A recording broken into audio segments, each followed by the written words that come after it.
Good morning. Today we look at Numbers 31 through 33. I didn't bring my tripod along, so I'm going to hand hold it and hold my in a different direction today. That's okay.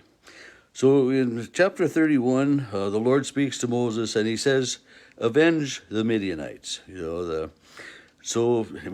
saying, go to war, take them out. And this is one of the chapters that is hard for me to read in so many ways because of the way a land of people is treated. But in another way, I understand it because God is showing His leadership, His guidance, and His truthfulness in His promise. He's going to keep His promise to the people. But God says,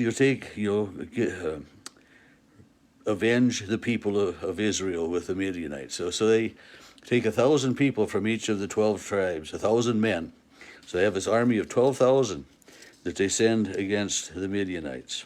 And they go and they're very successful. And they kill all of the male of Midianites of age 20 or more, of warring age. And they destroy all the cities. And they come back with all of the plunder and women and children. But they're in trouble because they brought too many women back. And some of the women were part of the problem with the Israelites. They had, led some of them astray and different things that way. And again, this is where I get some heartache, is that, they have to put, many more of these women to death. And, I know that I'm not the only one that struggles with this, but it's again, God showing his people Israel, that he has chosen them, that he is faithful, and he's going to keep his promises.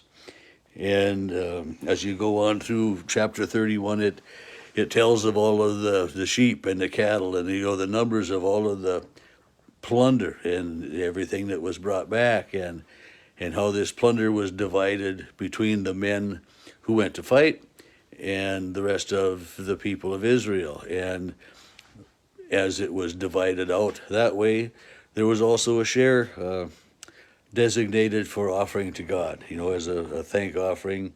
I don't. It's called something else in here, but there's an offering to God, God's share. And as I'm reading through, you get to verse 49, and it says, "Your servants have counted the men of war who are under our command, and there is not one missing." So I think about that, and that, again, God has protected and provided for his people Israel. They went out and they warred against this land of the Midianites. How many there were? There were a lot of sheep and cattle and a lot of plunder, so it must have been a lot of men, but yet not one Israelite lost his life in this. They all came back, and to me that's just it's unreal, it's unheard of, but yet it's God showing his faithfulness and his dedication to his people Israel that he has chosen. And so they all receive all of these, the plunder, and they're back, and things are looking good, and they're getting closer to ready to enter into the promised land. And the sons of two of the tribes, it says the people of Reuben and the people of Gad, so as we start chapter 32, come to Moses and say, this land that we're living in right now is a land that is perfect for raising sheep and cattle, and we would like to stay here and claim this as our land rather than go across the river into what the promised land is. And Moses, he says, no. If you do that, we're going to be angering God. And this is why none of the original generation that left Egypt will enter the promised land, because they went against God. And so if you separate yourselves, you'll be going against God. But they talk about it, and they say, well, but how about if we claim this as our land, but we will send our men to do battle against the Canaanites and the others, and we will help in the conquest of the promised land. And it all works out that that's going to be okay. So they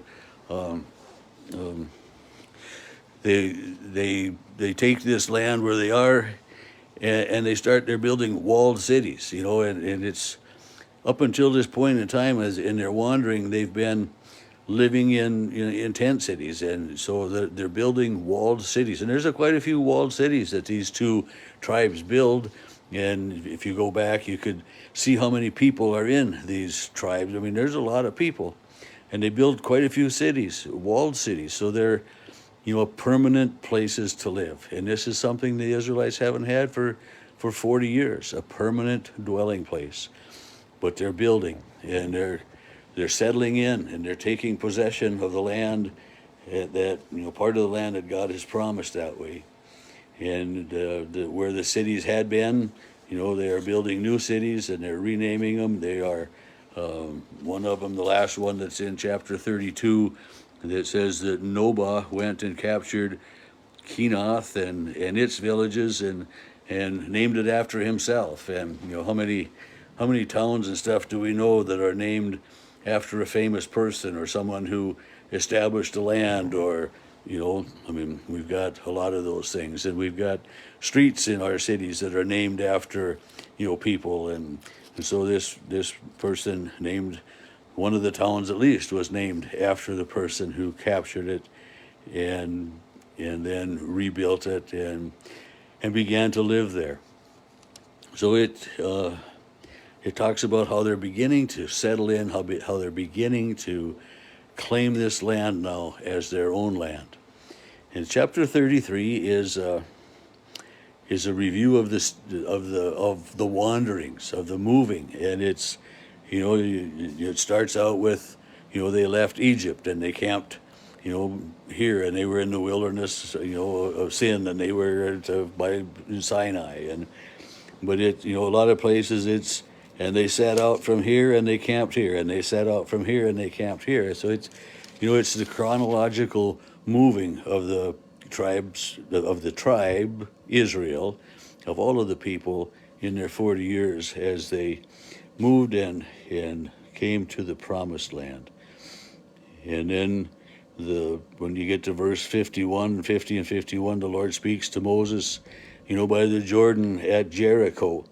And Jericho, many of you probably, the song Joshua at the fit the Battle of Jericho instead of fought, but the Battle of Jericho, and was the first part of then the capturing of the land, the settling of the land, of the promised land. And so here we are in the middle of chapter 33 or so, that God says, you start getting ready, and speak to the people of Israel and tell them what's going to happen. When you get there, you will drive out all the inhabitants. And, so it's very specific, God's instructions. Verse 51, speak to the people, say to them, when you pass over the Jordan, the land of Canaan, you shall drive out all of the inhabitants of the land before you, and destroy all of their stone figures, destroy all the metal images, demolish their high places. God says, I want you to have a fresh start. And then there's the warning that we get for the Israelites in verse 55. If you do not drive out the inhabitants of the land before you, then those that you let remain will be as barbs in your eyes and thorns in your side. So God says, I'm giving you this land, and I want you to have it, and I want you to build it up from nothing. I want you to totally destroy everybody that's there and drive them out. And it seems, in light of what's going on in the world today with Russia and Ukraine, that, it seems kind of like that same kind of land grabbing thing.